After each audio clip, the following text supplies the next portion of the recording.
Everyone, welcome back to my circle. आज मैं बात करने वाली हूँ कि आप ओव्यूलेशन के टाइम पे ही फिजिकल रिलेशनशिप बनाती हैं, सेक्सुअल रिलेशनशिप में जाती हैं, लेकिन उसके बाद भी आप प्रेग्नेंट नहीं हो पा रही हैं, आप बेबी कंसीव नहीं कर पा रही हैं। तो आखिर ऐसा क्यों होता है? क्योंकि मैंने भी अपनी कई सारे वीडियो में बताया है कि अगर आप प्रेग्नेंट होना चाहती हैं तो आपको अपने ओव्यूलेशन पीरियड में, यानी कि जब आपका ओव्यूलेशन हो रहा हो, जब एग रिलीज़ हो रहा हो, उस टाइम पे आपको रिलेशन बनाना है। तो बहुत ही ज़्यादा चांसेस होते हैं कि आप प्रेग्नेंट हो जाएंगी। तो अब आप ओव्यूलेशन के टाइम में ही रिलेशन में जा रही हैं, सारी चीज़ें सब कुछ सही से कर रही हैं, लेकिन फिर भी जो है आप कंसीव क्यों नहीं कर पा रही हैं। तो इसके कई कारण हैं जो मैं आज आपको बताने वाली हूँ, जिस वजह से आप बेबी कंसीव नहीं कर पा रही हैं। और वीडियो शुरू करने से पहले एक छोटी सी रिक्वेस्ट करना चाहती हूँ कि अगर वीडियो पसंद आएगा तो प्लीज़ लाइक ज़रूर करिएगा, मुझे बहुत अच्छा लगेगा। और अगर चैनल पर नया है तो इसको सब्सक्राइब करके नोटिफिकेशन को ऑन कर लीजिएगा। चलिए वीडियो को शुरू करते हैं। तो सबसे पहला जो कारण होता है वो ये होता है कि आपका एग तो रिलीज़ हुआ है, ओव्यूलेशन हो रहा है, उस टाइम पे आपने रिलेशन भी बनाया, स्पर्म भी वहाँ तक पहुँच गया, लेकिन फिर भी आप कंसीव नहीं कर पाई। तो उसका एक मेन कारण होता है कि आपकी जो एग की क्वालिटी है वो अच्छी नहीं है। किसी भी वजह से आपका जो एग है वो जब स्पर्म वहाँ तक पहुँचता है तो वो फर्टाइल नहीं हो पा रहा है। तो एग की क्वालिटी अच्छी नहीं होने के कई कारण हो सकते हैं। आपका खान पान सही ना हो, आपके अंदर कोई हार्मोनल दिक्कत हो, कई चीज़ें हों। और इसके ऊपर एक बहुत ही अच्छा घरेलू नुस्खा भी है, मैं आपको इसके लिए एक अलग से वीडियो बना दूंगी, क्योंकि अगर मैं इसी में सब कुछ बताऊंगी तो वीडियो बहुत लंबा हो जाएगा। और दूसरा जो होता है वो ये होता है कि स्पर्म की क्वालिटी अच्छी नहीं है, यानी कि आप ओव्यूलेशन के टाइम पे रिलेशन में आई लेकिन आप कंसीव नहीं कर पाई। तो उसमें ये हो सकता है कि आपकी एग की क्वालिटी तो अच्छी है लेकिन स्पर्म की क्वालिटी नहीं अच्छी है। स्पर्म की क्वालिटी दो तरह से सही नहीं हो सकती। एक तो ये होता है कि जब स्पर्म रेस करता है तो आप सभी को ये पता होगा कि उस रेस में जो सबसे हेल्दी स्पर्म होता है वही एग तक पहुंच पाता है और वो एग को फर्टिलाइज कर पाता है और फर्टिलाइजेशन की प्रक्रिया शुरू होती है। लेकिन जब उसमें से कोई भी स्पर्म इतना हेल्दी नहीं है कि वो इतनी रेस को तय कर पाए, उस रेस को तय करके वो उस दूरी को तय करके वो एग तक पहुंच जाए, तो एक इस तरह से हो सकता है कि स्पर्म की क्वालिटी अच्छी ना हो। और दूसरा ये होता है कि स्पर्म रेस करके वहाँ तक तो पहुँच गया, लेकिन उसके बाद उसमें उतनी ज़्यादा क्वालिटी, मतलब उतनी ज़्यादा ताकत नहीं है कि वो एग के अंदर एंटर कर और फर्टिलाइजेशन की प्रक्रिया शुरू हो। तो ये दो तरह से ये दिक्कतें हो सकती हैं। तो एक ये दिक्कत है कि आप ओव्यूलेशन के टाइम पे रिलेशन में आ रही हैं, लेकिन स्पर्म की क्वालिटी अच्छी ना होने के कारण आप प्रेग्नेंट नहीं हो पा रही हैं। और जो तीसरा बहुत बड़ा रीज़न है वो ये होता है कि आपकी फैलोपियन ट्यूब ब्लॉक हो, उसमें कोई ब्लॉकेज हो। क्योंकि जो स्पर्म होता है वो जो अपनी रेस को तय करते हुए जब वो फैलोपियन ट्यूब तक पहुंचता है, तो एग भी जब रिलीज़ होने के बाद फैलोपियन ट्यूब में पहुंचता है, तो वहीं उसी जहाँ पे दोनों मिलते हैं और उसी जहाँ पे फर्टिलाइजेशन की प्रक्रिया शुरू होती है, वहीं पे ही फर्टिलाइजेशन स्टार्ट वहीं से होता है।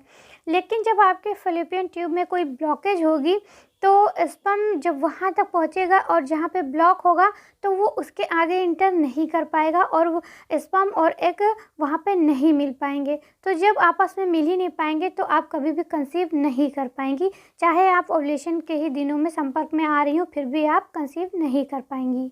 और फैलोपियन ट्यूब की ब्लॉकेज को कैसे सही करें, अगर आप इस पे भी वीडियो चाहेंगी तो आप कमेंट करिएगा, मैं उस पर भी एक बहुत ही अच्छा घरेलू नुस्खा आपको बता दूंगी, जिसका यूज़ करके आप इस ब्लॉकेज को आसानी से सही कर लेंगी घर में ही और आप कंसीव कर लेंगी। और अगला जो कारण है वो है आपका बार बार बीमार होना। अगर आप बार बार बीमार होती हैं, बार बार आपको दवाइयाँ लेनी पड़ रही हैं, तो इससे जो आपका शरीर है वो फर्टिलाइजेशन प्रोसेस पे इतना ज़्यादा फोकस नहीं कर पाता है। या कई बार ऐसा होता है कि किसी तरह से एग स्पर्म मिल जाते हैं, फर्टिलाइजेशन की प्रक्रिया शुरू होती है, लेकिन आपको बहुत ज़्यादा खांसी आ रही है, बहुत ज़्यादा छींक आ रही है, तो ऐसे में कई बार फर्टिलाइजेशन तो हो जाता है लेकिन इम्प्लांटेशन सही से नहीं हो पाता है, तो इस वजह से भी आप कंसीव नहीं कर पाती हैं।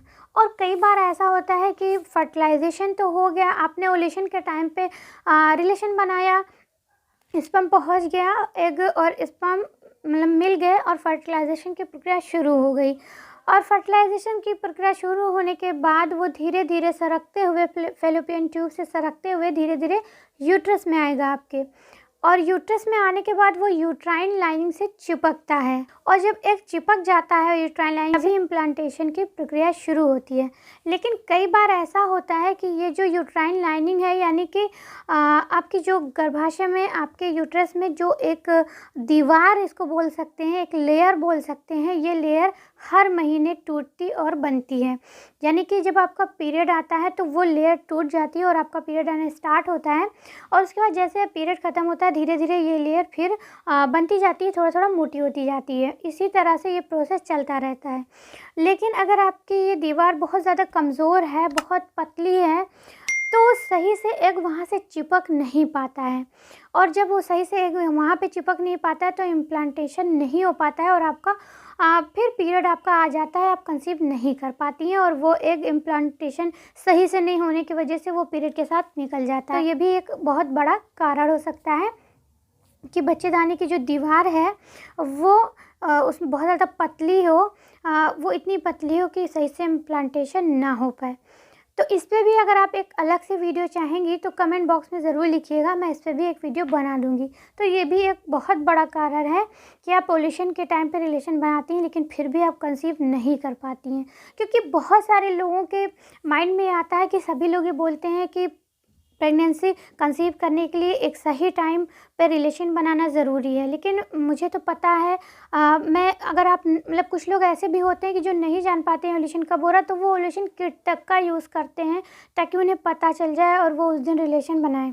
उसके बाद भी कंसीव नहीं हो रहा, तो यही क्वेश्चन आता है माइंड में कि सब कुछ तो मैं सही कर रही हूँ, ओव्यूलेशन पता करके ओव्यूलेशन डेट उसके बाद मैं ट्राई कर रही हूँ, रिलेशन बना रही हूँ, फिर भी मैं कंसीव क्यों नहीं कर पा रही हूँ। तो कंसीव ना करने के इतने ढेर सारे कारण हो सकते हैं, जिसमें से कोई भी एक कारण आपके साथ हो सकता है जिस वजह से आप बेबी कंसीव ना कर पा रही हूँ। और अगला है स्ट्रेस लेना। अगर आप स्ट्रेस बहुत ज़्यादा लेती हैं, वो स्ट्रेस आपके ऑफिस का हो सकता है या आपके घर का हो सकता है, या आप बेबी कंसीव नहीं कर पा रही हूँ उसका भी हो सकता है। तो बहुत ज़्यादा स्ट्रेस लेने से आपका जो हार्मोन है वो इतना ज़्यादा डिसबैलेंस हो जाएगा कि आपको कंसीव करने में और ज़्यादा दिक्कतें आएंगी। तो इसलिए मेरा कहना यही है कि आप स्ट्रेस जितना हो सके कम से कम लें, क्योंकि पूरी तरह से अगर कोई इंसान ये कह दे कि आप स्ट्रेस बिल्कुल ना, तो शायद ऐसा नहीं हो सकता है, क्योंकि वो ये भी एक नेचुरल चीज़ होती है कि अगर कोई परेशानी है तो टेंशन होगी ही होगी।